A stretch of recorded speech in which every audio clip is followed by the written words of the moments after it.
बिस्मिल्लाहिर्रहमानिर्रहीम। अस्सलाम वालेकुम दोस्तों मैं छोटी जी रूटीन घिन के हाजिर थी हाँ जिंदा शहर भी रावलपिंडी होवे ते बाउंड 750 होवे। इंदी एक रूटीन चलती खड़ी है। इंदे तकरीबन पिछू पता नहीं कितों चलती खड़ी है, मेरे को ज़्यादा पता है नहीं। मेरे को रिकॉर्ड 2014 को मैं चेक की बैठा ते इंदे सफ़ा आंदा खड़े ते बल जेड़े बंदे को जेड़ी रूटीन के मुताबिक सफ़ा वगैरह होंदे वो अपना स्टडी कर सकते। बाकी छी तो सफ़े कोई भी नहीं खेलता, लिहाजा ये जड़ी सफ़े की रूटीन है इवें है। ये शहरी पिंडी ते बाउंड 750 मारी कर 70 58 40 असां एडू त्रीजा फिंगर पकड़ने एडू पंजवा फिंगर पकड़ने। इन विचों जेड़ा वड्डा फिंगर हो सी उनको छोटे चो नफ़ी करने से, यानी कि जिमें 5 ते 4 है, 5 चो नफ़ी करे सूँ 4 ते 1 ऐसी वैसी 1 तो घटे सूँ 0 ते 1 तो घटे सूँ 9। इन्हां दे घर कार गिन सूँ 6 5 ते 4।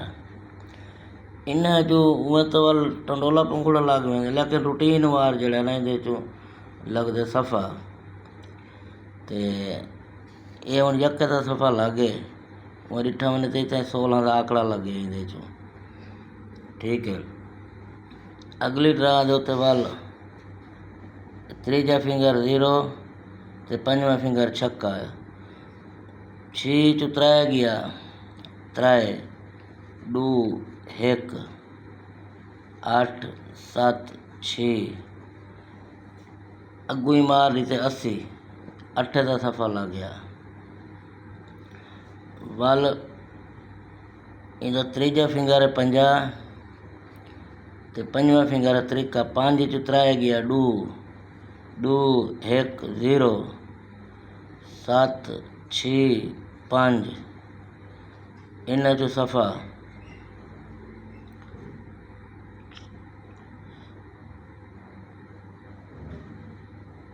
जीरो का सफ़ा लग गया।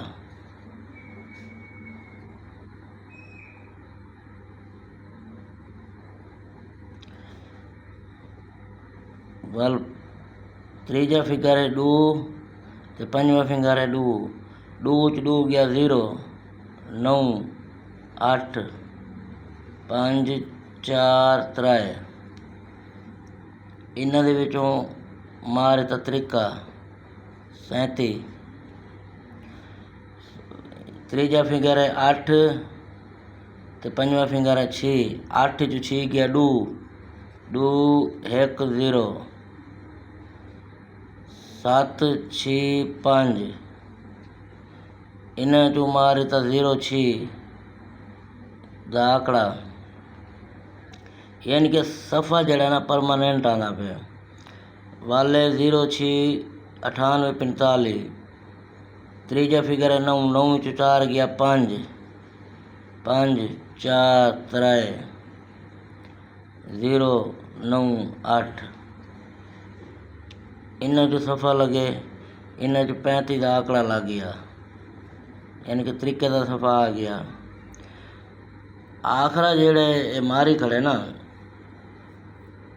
750 दे विच ते पिंडी शहर दे विच, क्योंकि उन्हें दोबारा वल पिंडी च मारने लिहाजा असां वो शय पकड़ी जी पिंडी च होवे 35 55 91।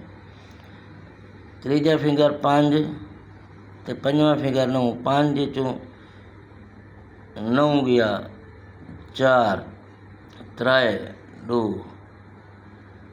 9 8 7 ये रूटीन के मुताबिक ये आते ना सफ़े हैं।